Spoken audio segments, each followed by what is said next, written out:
Iran के साथ America और इजरायल की जंग तब और भड़क गई जब ईरान ने फारस की खाड़ी में अमेरिका के एक जहाज पर हमला कर दिया। दावा किया गया कि ईरान ने जहाज पर हमले के लिए एक सुसाइड बोट का इस्तेमाल किया।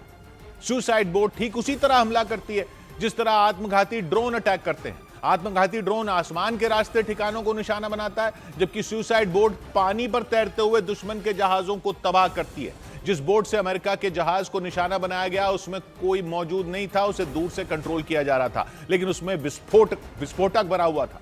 इसी वजह से जैसे ही वो आत्मघाती बोट सुसाइड बोट जहाज से टकराई, वहां धमाका हो गया, पूरा जहाज तबाह हो गया। ये समझ लीजिए कि समंदर में ड्रोन चल रहे हैं। अब जहाज का नाम शिव विष्णु बताया गया। हमले में चालक दल में शामिल एक भारतीय नागरिक की मौत हो गई, ऐसी खबरें हैं, जबकि 15 लोगों को सुरक्षित बचा लिया गया। जिस जहाज पर हमला हुआ उस पर मार्शल आइलैंड्स का झंडा लगा था। मार्शल आइलैंड्स प्रशांत महासागर में मौजूद एक छोटा सा देश है। जहाज पर भले ही मार्शल आइलैंड्स का झंडा लगा था, लेकिन उस पर मालिकाना हक अमेरिका का था, ऐसा बताया गया और दावा किया गया कि इसीलिए ईरान ने उस जहाज को निशाना बनाया। पश्चिमी मीडिया के मुताबिक रात के वक्त ईरान की वो सुसाइड बोट अमेरिका के जहाज के पास पहुंची और चंद सेकंड के अंदर वो जहाज से टकरा गई। इसके बाद तो वहां इतना भयानक विस्फोट हुआ कि आसपास समंदर का पूरा इलाका हिल गया।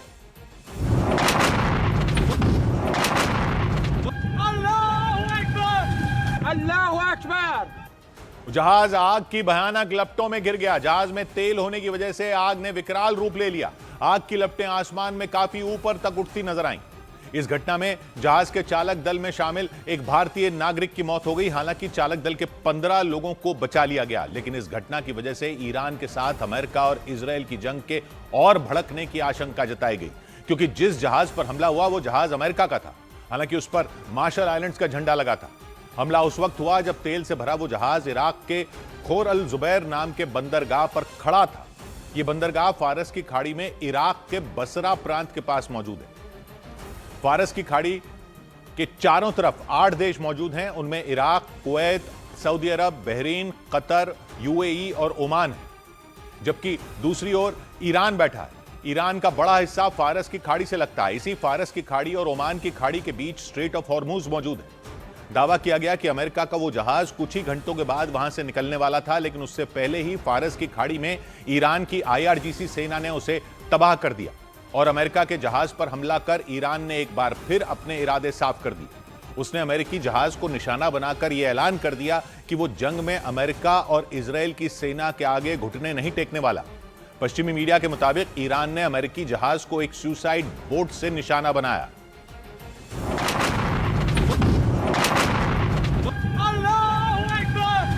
अल्लाहु अकबर! सुसाइड बोट का मतलब यह कि कोई चला नहीं रहा था, ना ही उस पर कोई सवार था। ठीक उसी तरह जिस तरह से आत्मघाती ड्रोन हवा में उड़ते हैं, जबकि सुसाइड बोट पानी पर दौड़ती है। दावा है उस सुसाइड बोट को दूर से कंट्रोल किया जा रहा था, रिमोट कंट्रोल से चल रही थी, लेकिन उसमें भारी मात्रा में विस्फोटक भरा गया था। असल में ईरान अपने आत्मघाती हथियारों के लिए पूरी दुनिया में अब मशहूर हो चुका है। रूस और यूक्रेन युद्ध में ईरान ने रूस की सेना को आत्मघाती ड्रोन शाहिद 136 दिए थे। उनके दम पर रूस ने यूक्रेन की सेना को काफी नुकसान पहुंचाया था। ये ऐसे ड्रोन हैं जो दुश्मन के ठिकानों पर बमबारी करने के साथ खुद भी किसी ताकतवर बम की तरह फटते हैं।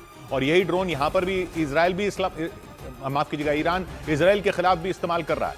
खबर है कि ठीक इसी तरह ईरान की सेना ने बड़ी संख्या में सुसाइड बोट तैयार की हैं, ताकि वो उनकी मदद से समंदर में अमेरिका के बड़े बड़े जहाजों और तेल के टैंकरों को निशाना बना सके।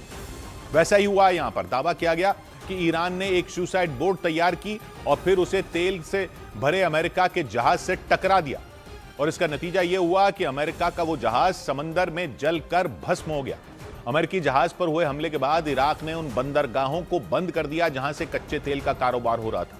कुछ रोज पहले ईरान की IRGC सेना ने स्ट्रेट ऑफ हॉर्मुज को बंद कर दिया था। साथ में धमकी दी थी कि अगर ईरान की मर्जी के बिना किसी भी तेल के जहाज ने समुद्री गलियारे को लांघने या पार करने की कोशिश की तो उसे तबाह कर दिया जाएगा। फारस की खाड़ी में अमेरिकी जहाज को निशाना बनाने के बाद ईरान ने अमेरिका और इजरायल को एक और धमकी दी। उसने धमकी दी कि अगर उसके खार्क आइलैंड पर हमला हुआ तो वो फारस की खाड़ी को खून से लाल कर देगा, क्योंकि खबर है कि अमेरिका किसी भी वक्त खार्क आइलैंड पर हमला कर सकता है। खार्क आइलैंड को ईरान की अर्थव्यवस्था की लाइफलाइन कहा जाता है। यह आइलैंड फारस की खाड़ी में मौजूद है। ईरान के मुख्य तट से इसकी दूरी सिर्फ 25 से 30 किलोमीटर है। खास बात यह कि इस टापू पर बड़े बड़े टैंक मौजूद हैं और उनमें ईरान ने कच्चा तेल स्टोर करके रखा है। इसी जगह से तेल को जहाजों पर लाद कर वो पूरी दुनिया में भेजता है। पश्चिमी मीडिया के मुताबिक इसी वजह से अमेरिका की इस पर नजर है। वहीं ईरान को यह पता है कि अगर अमेरिका ने इस पर हमला किया तो उसकी अर्थव्यवस्था तबाह हो जाएगी। इसीलिए ईरान इस आइलैंड पर अमेरिका और इजराइल की छाया तक नहीं पड़ने देना चाहता। दावा किया गया कि इसी वजह से ईरान ने एक बार फिर अमेरिका और इजराइल को इसे लेकर धमकी दी ताकि वो किसी भी तरह अमेरिका को अपने इस खार्क आइलैंड से दूर रख सके। इधर ओमान के सलाला बंदरगाह पर मौजूद तेल भंडार पर ड्रोन से हमला हो गया। हमले के बाद वहां कई टैंक इसकी चपेट में आ गए और लाखों लीटर कच्चे तेल में भीषण आग लगी दिखी। बाद में इसके लिए ईरान को जिम्मेदार ठहराया गया। हालांकि ईरान की सेना ने साफ किया कि इस हमले में उसका हाथ नहीं है, लेकिन इस घटना ने तेल को लेकर पूरी दुनिया में चल रही किल्लत को और बुरी स्थिति में पहुंचा दिया। ओमान के दक्षिण पूर्व में मौजूद इस बंदरगाह पर तेल के टैंकों के ऊपर अचानक एक ड्रोन देखा गया। इससे पहले कि कोई कुछ कर पाता, वो ड्रोन सीधा जाकर कच्चे तेल से भरे एक टैंक से टकरा गया।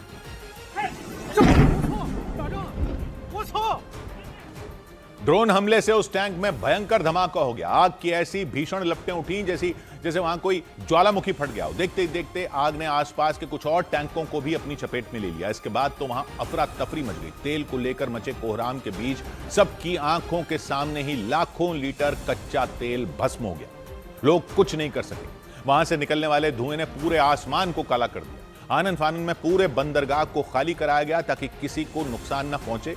लेकिन ओमान के सबसे बड़े बंदरगाह पर हुए इस हमले ने पूरी दुनिया में खलबली मचा दी। ओमान के दक्षिण पूर्व में मौजूद यह बंदरगाह बहुत बड़ा कंटेनर हब है। यह दुनिया के कई देशों के लिए काफी अहम माना जाता है। सलाला बंदरगाह अरब सागर के किनारे है। सबसे बड़ी बात यह है कि यह स्ट्रेट ऑफ हॉर्मूज के बाहर है, जहां से इन दिनों तेल के जहाजों का गुजरना पूरी तरह बंद है। यानी ये स्ट्रेट ऑफ हॉर्मूज को पार करके है, क्योंकि ईरान वहां से गुजरने वाले जहाजों पर हमले कर रहा है। ऐसी स्थिति में ओमान के सलाला बंदरगाह को एक सुरक्षित विकल्प के रूप में देखा जा रहा था कि यहां से तेल जा सकता है, क्योंकि यह पोर्ट उस समुद्री रास्ते के नजदीक है जो एशिया, यूरोप और अफ्रीका को जोड़ता है। लेकिन उसी बंदरगाह को निशाना बना दिया गया। वहां हुए ड्रोन हमले के बाद पोर्ट के एक बड़े हिस्से को बंद करना पड़ा। इसका मतलब हुआ कि वहां से न तो कोई जहाज निकल सकेगा, न ही वहां पर कोई जहाज पहुंच पाएगा। यानी इस हमले ने तेल संकट को और गहरा कर दिया। माना जा रहा है इसका असर कच्चे तेल की सप्लाई पर और ज्यादा पड़ सकता है, जो पहले से ही खराब स्थिति में। इस बीच ओमान की सरकार ने ड्रोन हमले को लेकर ईरान से संपर्क किया और उसके सामने कड़ा विरोध दर्ज कराया। ओमान ने साफ किया कि जब वो युद्ध में किसी का भी पक्ष नहीं ले रहा, तब उस पर हमला क्यों किया गया। ओमान की सरकार ने इसके साथ ही चेतावनी भी दी कि वो अपनी सुरक्षा को लेकर हर जरूरी कदम उठाएगी और जरूरत पड़ने पर तगड़ा जवाब भी देगी। हालांकि इससे पहले भी ओमान पर हमला हो चुका है। कुछ रोज पहले उसके एक दूसरे बंदरगाह पर इसी तरह ड्रोन से हमला किया गया था। वहां भी कच्चे तेल से भरे टैंकों पर ड्रोन अटैक हुआ था और उससे बंदरगाह को भारी नुकसान पहुंचा था।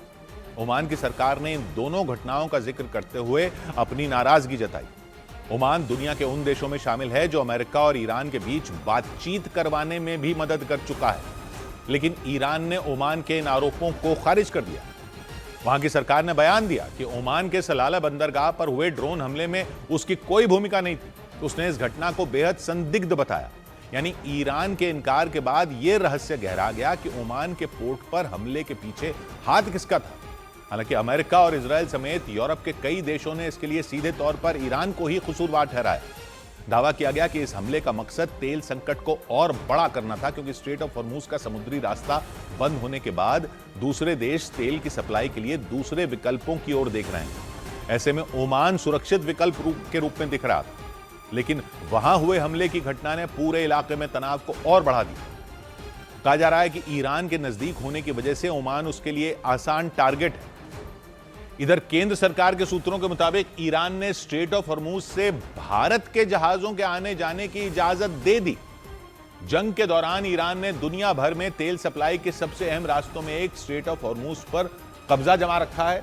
ईरान ने हॉर्मूज गलियारे से जहाजों की आवाजाही पर पूरी तरह पाबंदी लगा रखी है। नतीजा यह है कि वहां से दुनिया भर के अलग अलग देशों के हजारों जहाज वहां पर अटके हुए हैं।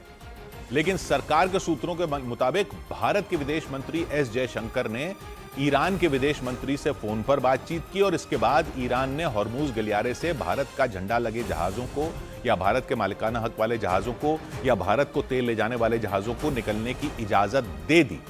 सूत्रों के मुताबिक इसके बाद तेल से लदे 2 भारतीय जहाजों पुष्पक और परिमल ने हॉर्मूज गलियारे को सुरक्षित पार कर लिया। खबरों के मुताबिक विदेश मंत्री एस जयशंकर और ईरान के विदेश मंत्री अब्बास अरागची के बीच बीते कुछ दिनों में 3 बार फोन पर बातचीत हुई और सूत्रों के मुताबिक आखिरी बार की बातचीत के दौरान स्ट्रेट ऑफ हॉर्मूज से भारतीय जहाजों के आने जाने को लेकर बात बन गई। इससे पहले ईरान ने चीन और बांग्लादेश के जहाजों को भी स्ट्रेट ऑफ हॉर्मूज से निकलने की इजाजत दे दी थी। हॉर्मूज गलियारा भारत की ऊर्जा जरूरतों के लिए बेहद अहम है। भारत अपनी जरूरत का लगभग 90% कच्चा तेल दूसरे देशों से आयात करता है। बाहर से मंगवाए जाने वाले कच्चे तेल में करीब 50% तेल हॉर्मूज गलियारे से होकर आता है भारत का। मतलब अगर एक महीने में भारत कच्चे तेल के 100 जहाज बाहर से मंगवाता है तो 50 जहाज इसी हॉर्मूज गलियारे से होकर भारत पहुंचते हैं। लेकिन ईरान और अमेरिका के बीच छिड़ी भीषण जंग के दौरान यह समुद्री रास्ता पूरी तरह बंद है। ईरान के कब्जे के बाद हजारों जहाज वहां अटके हुए हैं। सरकार के मुताबिक फारस की खाड़ी में भारत के भी कुल 28 जहाज फंस गए। हालांकि सरकार के सूत्रों के हवाले से खबर मिली कि ईरान की इजाजत के बाद उनमें 2 जहाजों ने स्ट्रेट ऑफ हॉर्मूज को पार कर लिया। उधर ईरान और अमेरिका के बीच छिड़ी जंग के दौरान कच्चे तेल से लदा शेनलोंग सुएज़मैक्स नाम का एक जहाज स्ट्रेट ऑफ हॉर्मूज को पार करते हुए बिल्कुल सुरक्षित मुंबई पहुंच गया। यानी अमेरिका और इजरायल के हमलों के जवाब में ईरान की तरफ से हॉर्मूज गलियारे में लगातार हो रही बारूद की बारिश के बीच इस जहाज के सही सलामत निकलकर मुंबई पहुंचने को किसी चमत्कार से कम नहीं माना गया। 1300 लाख लीटर से ज्यादा कच्चा तेल से लदे हुए इस जहाज में 12 दिनों का लंबा सफर तय करके यह जहाज मुंबई पोर्ट पर पहुंचा और इसके वहां पहुंचते ही भारत समेत पूरी दुनिया में इसकी चर्चा शुरू हो गई। मुंबई पोर्ट के अधिकारियों के मुताबिक इस जहाज ने अफ्रीकी देश लाइबेरिया का झंडा लगाकर जंग का मैदान बन चुके हॉर्मूज गलियारे को पार किया। भारत के ही रहने वाले उसके कैप्टन के हाथों में जहाज की कमान थी। जहाज मुंबई के पोर्ट के पास पहुंचा तो उस पर तिरंगा भी लहराता दिखाई दिया। इस समय हम मुंबई से तकरीबन 20 से 25 नॉटिकल माइल यानी कि लगभग 50 किलोमीटर दूर अरब सागर में है, जहां पर ये जो मालवाहक जहाज उसको एंकर किया गया है। ये जो इलाका है वो एलिफेंटा के बेहद नजदीक माना जाता है और एलिफेंटा के नजदीक होते हुए जो बुशर आइलैंड है जहां पर ये पूरा क्रूड ऑयल की सप्लाई होती है, वहां पर इसे एंकर किया गया है। 1300 लाख लीटर से ज्यादा कच्चा तेल लाद कर यह जहाज 1 मार्च को सऊदी अरब के रास तनूरा बंदरगाह से चला था। इसके बाद यह फारस की खाड़ी में पहुंचा, लेकिन वहां जंग की वजह से अटक गया। तनाव बढ़ने के दौरान ही 8 और 9 मार्च को जहाज के कैप्टन ने हॉर्मूज गलियारा पार करने का फैसला किया। जहाज ने हॉर्मूज गलियारे को पार करके अरब सागर में एंट्री ली। इसके बाद तेजी से आगे बढ़ते हुए मुंबई पोर्ट पर पहुंच गया। 1,35,000 metric ton crude oil Bharat पहुंच चुका है। मेरे पीछे जिस हफ्ते का कि शेनलोंग जहाज है वो अब ऑफलोड कर रहा है और ऑफलोड करने के बाद ये जहाज यहां से निकलेगा। 2 से 3 दिन समय लग सकता है कि जब ऑफलोडिंग होती है, क्योंकि बड़ी मात्रा में क्रूड ऑयल है। यानी शेनलोंग सुएज़मैक्स के कैप्टन ने हॉर्मूज गलियारे में हो रही बारूद की बारिश को न सिर्फ पार किया बल्कि सुरक्षित तरीके से भारत तक पहुंचकर सबको हैरान कर दिया। क्योंकि अमेरिका और इजरायल के साथ ईरान की जंग शुरू होने के बाद स्ट्रेट ऑफ हॉर्मूज को पार करके भारत पहुंचने वाला यह पहला जहाज बन गया। हालांकि मुंबई पोर्ट के सूत्रों ने बताया कि शनिवार तक एक और जहाज हॉर्मूज गलियारे को पार करके मुंबई पहुंच सकता है। मुंबई पोर्ट के जो सूत्र हैं वो बता रहे हैं कि दूसरा जहाज जो है वो तकरीबन शनिवार दोपहर या शाम तक मुंबई जहां पर हम खड़े हैं वहां तक पहुंच जाएगा। 28 फरवरी को जंग की शुरुआत होने के बाद से ही यह समुद्री रास्ता दुनिया का सबसे जोखिम भरा समुद्री मार्ग बन गया था और बना हुआ है। ईरान लगातार अपने दुश्मनों के जहाजों को वहां निशाना बना रहा है। ईरान ने पूरी दुनिया को चेतावनी दी कि कच्चे तेल की कीमतें $200 प्रति बैरल तक झेलने के लिए दुनिया तैयार रहे। हालांकि इस सब के बीच ईरान ने चीन और बांग्लादेश के जहाजों को हॉर्मूज गलियारा पार करने की छूट दे दी। लेकिन भीषण जंग के दौरान ही 29 कर्मचारियों के साथ तेल से लदे शेनलोंग सुएज़मैक्स जहाज को लेकर उसके कैप्टन हॉर्मूज गलियारे को पार करते हुए मुंबई पहुंच गए।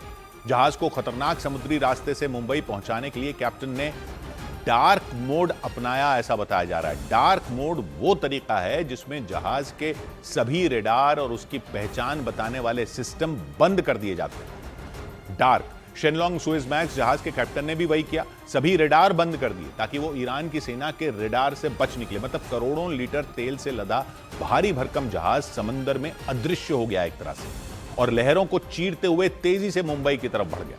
हालांकि यह साफ नहीं हो सका कि लाइबेरिया का झंडा लगाए हुए इस जहाज को ईरान ने अनुमति दी जाने की या नहीं।